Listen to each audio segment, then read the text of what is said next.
Har'a asitti ka walitti qabamnee fi sirbaan barabaraan akka yaadatamuuf waa'ee jireenya beekamaa tokkoo fi du'anni yeroo isaa malee du'e isinitti himuufi. Kanaaf bakka jirtanitti akka ixaaxee kaaloorii xiqqoo qabuu fi minya'aa gosa garaagaraa keessan fayyadamaan waliin turaa bashannana gaarii isiniin jenna. Seenaa waliin dhaamaa goota tokkoo isinitti himuuf jennee turre abbaan seenichaa garuu seenaan isaatu amma jalqabuufi malee.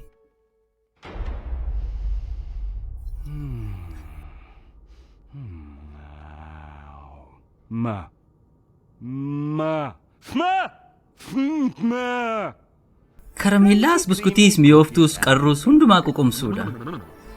Okey, hundi keessan irra keessaa jalqabnume. Waltajjiin qophaa'eera. Halkan qabbanaa nama sodaachisu wajjiniin.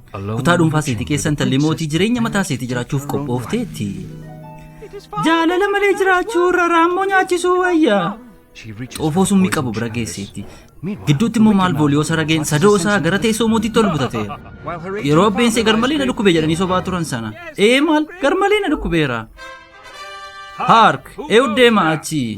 Tisaaye isa goota ta'a jedhameen eegamne shamarran bakka tokko taa'uu hin dandeenye balaarraa ittisuu dhufeera. Isee gadi lakkisaan jedhe ajajaa mana hidhaa yookiin hadhaa ilkee gadoo kooti dhandhama. Hadhaa ilkee gadoo koo. Dr. Marks wanta ko sinirraa argachaa hin jiruun. Jarana waan kana irratti haasofneerra. Eeggataa ta'uun deebii kennaa ta'uu jechuudha. Victor ati mukuma. Kunoo akkuma hin jedhe. Mr. Teams garuu isin gaarii turtanii. Tarii xinnooma see gaarii. Maayitee Victor? Amalli kee namaan qabamu? Kunillee hin fakkaatu. Ana yoo kan ta'e beekaman nameedhaaman isa gooban galeessa isa goota seenaa hundumtuu goota barbaadaa jechuudha. Hiriyoota isaa garmalee isa leellisanii wajjin aduu qaammachuuf illee ga'aa miti naan jechaa jirta.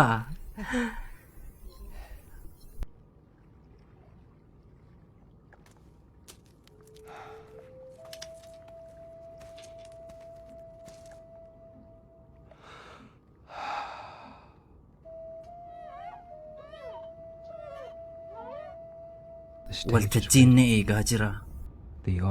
Daawwattoonni imala balaa fiduu danda'u eeggataa jiru. Eeyuudhaan garuu an abbaatee wayii ta'uun qaba. An abbaa Cibraa Galaanaa imala jabaarraa irree isaa mashiiniidhaan hojjetu kan hojjisiifachuu deebi'eedha. Yookiin an algala qorataa dhufaatii dhala namaa goda Koongooti jawweedha wajjin wal qabaa jiruudha. Goda Koongooti.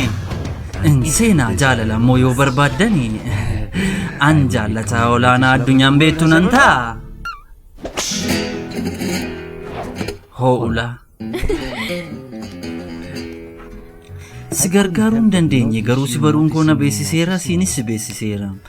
Beektaa dubartoonni akka hin taane bareeddanaan jedhu manaan.